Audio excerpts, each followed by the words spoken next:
السلام عليكم ورحمة الله تعالى وبركاته. ولا لها قيمها بدن ولا الله سبحانه وتعالى إسلامكم نقدقي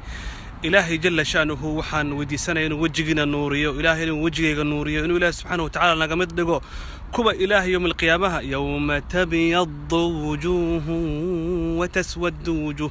كوما أنت وجيال نقار ذبانيان وجيال نقار عدانيان إفيان نوريان إنه إلهي نقدرك وجود النوريان بشارة أن ما أنت كوبا وحي توالك قال قيمها بدن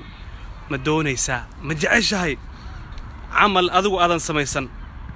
عمل أذن أقول بقين إخلاص كيسا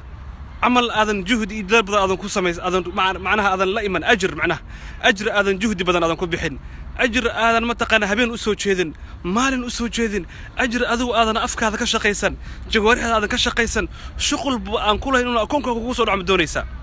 ما كفر حيسا إلهي سبحانه وتعالى ولا يغتب بعضكم بعضا إلى حور قاركين يسنقار كلا حمنين أجر كاسوحا ويان سيدو يري حسن البصري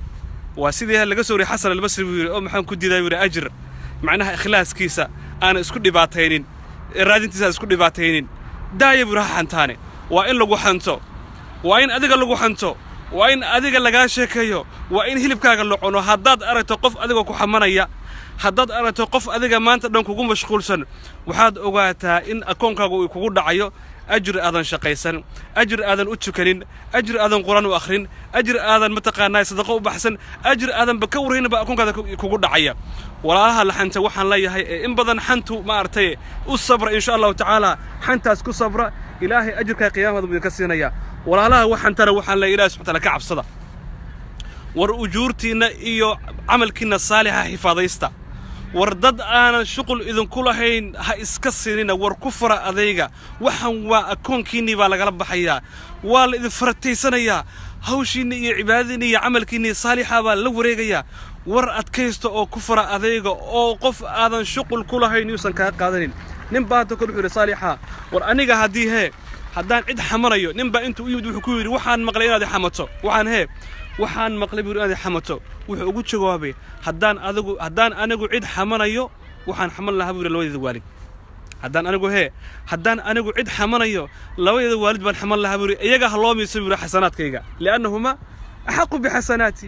ayaga ayaa istaahil xasanaadkayga la siiyay haddaan cid wax ka sheegayo labada dhashan xamanaya war laba aan ku dhalin oo waxba aan shuqulan kugu lahayn ama dad aadan garaynin maalin walba inta aad ku mashquusho fadhigo dur u tagto ama guriga la isugu yimaado ama shaah la isu shufto salaadahaagi iyo soonkaagi iyo qiraa'ada quraankaagi iyo sadaqadaadi iyo xijaabka xiran jirtay ajirka heli jirtay iyo ma aragtay sunnada idal amalkii saalihaad ku dadaashay ba dad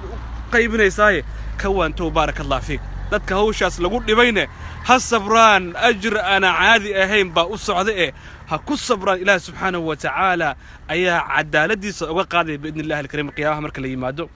bushaaratan ku soo gudbinaya hal la sabra insha Allah ta'ala barakallahu fiikum jazakumullahu khayran jazaa salaamu alaykum wa rahmatullahi ta'ala wa barakatuh.